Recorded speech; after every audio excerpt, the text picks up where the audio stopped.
Hello મિત્રો, સ્વાગત છે બધાનું ફરી એક નવા વિડીયો સાથે। અને આજે આપણે બનાવીશું આખી ડુંગળીનું શાક। અને તમે પણ જો એકવાર આ રીતથી આખી ડુંગળીનું શાક બનાવશો તો ચોક્કસ બધાને જરૂરથી પસંદ આવશે। તો ચાલો શરૂ કરીએ આજની આ રેસીપીને।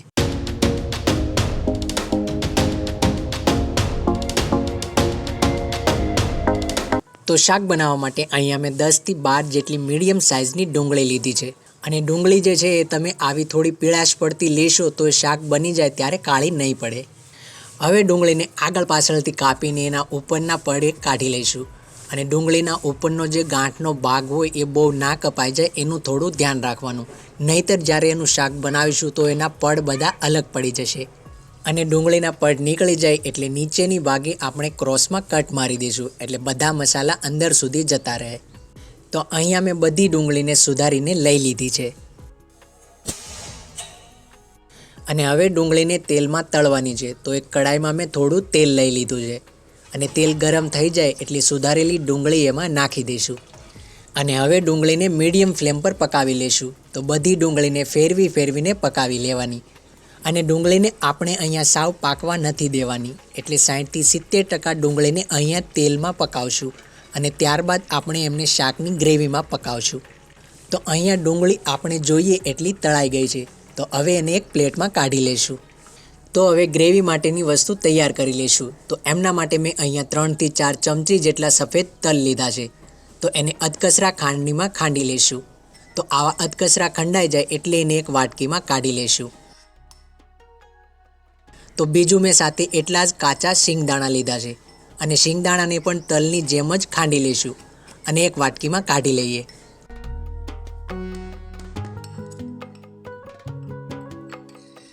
તો તલને શીંગ ખંડાઈ ગયા છે। અને હવે મેં અહીંયા 1 ઇંચ જેટલું આદું લીધું છે, 4 થી 5 સૂકા લસણની કળી, 2 નાના ગાંઠિયા લીલા લસણના અને 1 લીલું મરચું લીધું છે। અને હવે આ બધાને પણ આપણે કૂટીને એક પેસ્ટ બનાવી લઈશું। પેસ્ટ બની જાય એટલે એને પણ એક વાટકીમાં કાઢી લઈશું। અને હવે શાકના વઘાર માટે 3 થી 4 ટેબલ સ્પૂન જેટલું તેલ એક કડાઈમાં ગરમ કરી લીધું છે। જેમાં નાખશું 1 ચમચી જીરું, 1 ચક્રફૂલ એટલે બાદિયું, 2 ટુકડા તજના અને 2 તમાલપત્ર। હવે આ બધા સૂકા મસાલાને સાતળી લઈશું।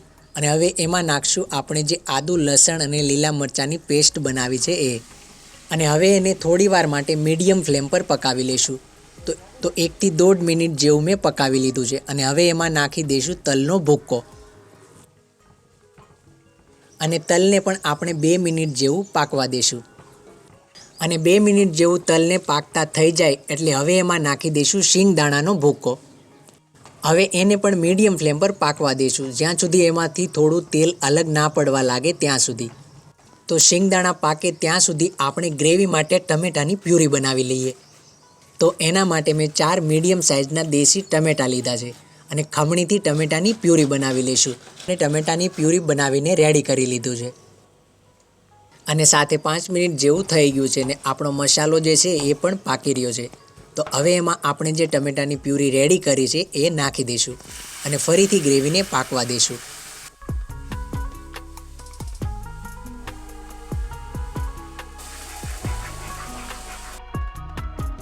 અને જ્યારે એમાંથી થોડું તેલ છૂટું પડવા લાગે ત્યારે એમાં આપણે પાવડર મસાલા નાખશું।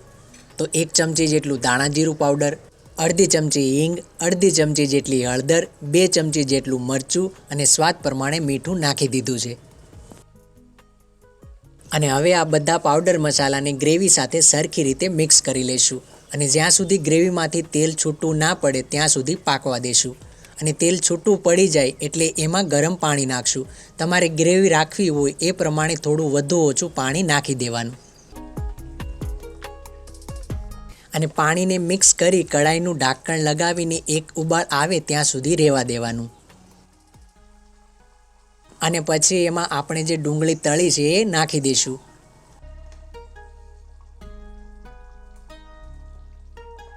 ડુંગળીને હવે ગ્રેવી સાથે મિક્સ કરી લઈશું અને થોડા લીલા ધાણા નાખીને 2 થી 3 મિનિટ સુધી પાકવા દઈશું। અને 3 મિનિટ પછી રેડી છે આપણું આખી ડુંગળીનું શાક। અને લાસ્ટમાં ફરી લીલા ધાણા નાખી દઈશું। અને હવે આપણે એને સર્વ કરી લઈશું। તો મિત્રો તમે પણ અવશ્ય આ રેસીપીથી શાક જરૂરથી બનાવજો અને રેસીપી સારી લાગી હોય તો વિડીયોને લાઇક કરજો અને તમારા ફ્રેન્ડ્સ ફેમિલીને શેર કરજો અને જો તમે પણ આ રેસીપી બનાવો છો તો કોમેન્ટ કરજો તમને કેવું લાગ્યું. તો ચાલો મળીએ ફરી એક નવી રેસીપી સાથે.